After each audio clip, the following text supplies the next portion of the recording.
guys, welcome to my channel. Please don't forget to subscribe and share. And also, please don't forget to like. It would surely help our channel. Happy reading! Hi everyone! So this is chapter 25. Let's see yung pagkaano niya. Yung pagkahambugero ng isa. Saan mapupunta yan? Miss, take a closer look at this token. I'm from Rejuvenation Hall in the capital. Sige, pagiging hambog mo. Those others are from Rejuvenation Hall in Queenstown, and they have nothing to do with the whole family and us. Wala naman silang sinabi ah. You. If something goes wrong later, please don't blame the Rejuvenation Hall of the capital. Whoa, can we leave? I've had enough of this garbage. You. It's you. Thank you for your herbs. I didn't expect that you were from the Rejuvenation Hall. O, diba? Ay, siya yung yung bumili ng mga herbs, diba? Tapos binigyan niya pa ng extra na para yun sa heart disease. If it weren't for you, my young master would have. Oh, you are that. So the young master, she said, is the son of Marcos of Dingan. Let me bring you to the side room and wait. Miss, lead the way, please. O, diba? Pahiya ka ngayon. Ikaw pa yun hindi pinansin. Kapal na mukha mo. I'm so happy to see you again. Diba? Pahiya ka ngayon. Kala mo, ha? To Rejuvenation Hall on the visitors list. Ka naman taka. Rival sila buong family. Ewan ko ba, pinapahiya nila yung head. They're not the same one.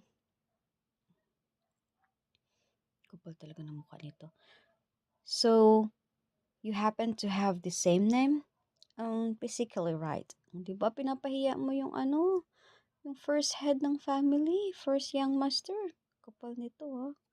Come in. We won't implicate innocent people. Kayo po yung innocent, ha? The young master has been ill for many years, and his condition is concealed. Tingnan natin kung kaya niyong gamutin yan. Bugero niyo. Dr. Liao Abrot is known as the best doctor in Jingyan region. He specializes in treating difficult and complicated illnesses. We'll see for that. Let me check on him first. It's impossible for them to get a really good doctor in Qingquan town. If I hadn't drawn a clear line with them in time, it could be a disaster for us. Ewan ko na lang, boy. Oh, di ba? Gulat siya. Tingnan natin kung magagamot niya. How long has he been unconscious? It's been 10 days. Parang mamadali ka. Anong problema? What's wrong, Dr. Liao? Well, sorry. My medical skills are insufficient to treat him. Please seek a better doctor. Huh? O, kita mo? Di niya nga din kayang pagamutin. Tapos ikaw, ka masyado? Hey, Dr. Liao! Dr. Liao! Wag na, alis na kayo. Huwag mo nang tanuhin yan. Why do you quit?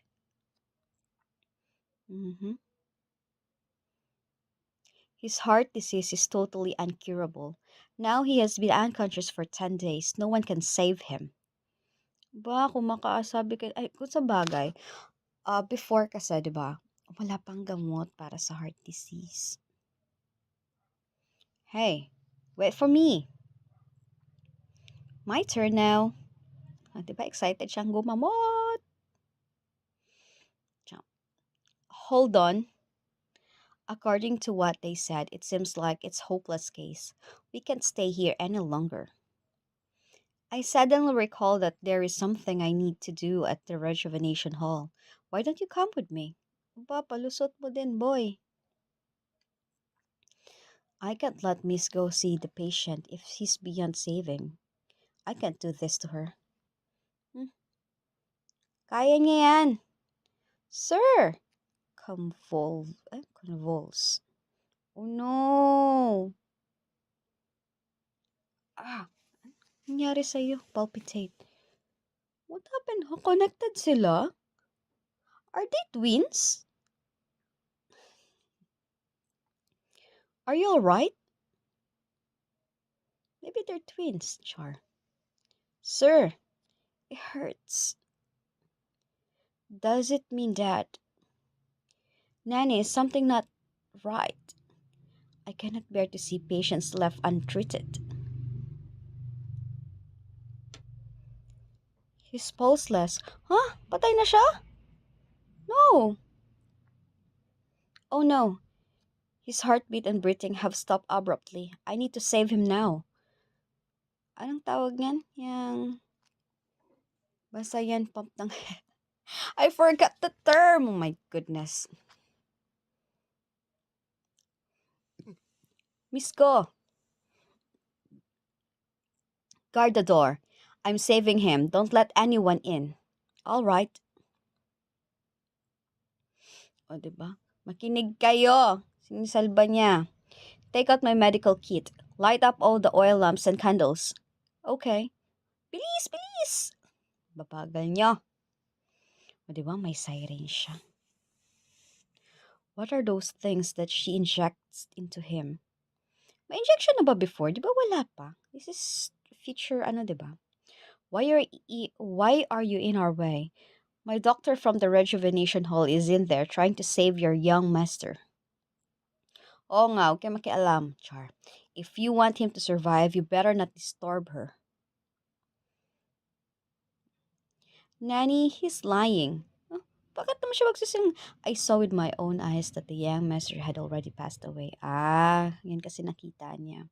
Nire-revive. Ayun, that's the term. Nire-revive. Are you sure you can save him? Oo nga, sinusubukan nga, di ba? It means they'll shift the blame into us if Go fails. Kaya niya yan. Miss Go, can you save him or not? Bandami na yung nagamit. Oh no. Wala na yung na-inject niya. Miss Go, you can stop now. Pang-tatlo na niya yan? Ano bang ini-inject niya? Gusto ko malaman kung ano yan. I'll try one more time. That's a great doctor, diba? Hindi niya talaga tinigilan yung patient niya. Sana every doctor is like this. Because all we know, not every doctor is like that. Pera-pera na lang yung iba. If this doesn't work, I'm out of options. Come on, buddy. Come on, buddy. Wake up, wake up. Go inside and check on the young master. Hala, grabe, tinulak nila. Kayo na nga tinutulungan. Grabe kayo. So noisy. It's his voice. Noisy. Nagising siya. Good. It's been more than 10 days. It's really the young master's voice. I thought he was gone, but just now. O, diba? Umiiyak sila. Sila yung mga ulirang mga katulong din. Napaka sa master. Whew. Hold. Ayaw na niyang bitawan. Pero parang magkamukha sila, no? Pares pa sila ng mata, hindi. Pabilog yung isa, yung pasingkit yung isa. Nakahinga siya ng malalim. How do you feel now? Okay na siya. Diba? Nagulat sila. Hinawakan niya yung kamay. Bakit? He never let strangers get close to him. I see. Who is this girl? Oh, you don't know? She's the one who cured your master. Anyway, this is the end of chapter 25. So we'll see later on what will happen. So, pero tignan mo naman sila, parang may similarity silang dalawa. But we don't know, right? Baka nagkagusto lang si young master dito. But we'll see. Anyway, please don't forget to like and subscribe. See you in the next chapter. Bye-bye. Thank you for reading with me, everyone. Until the next chapter. Bye.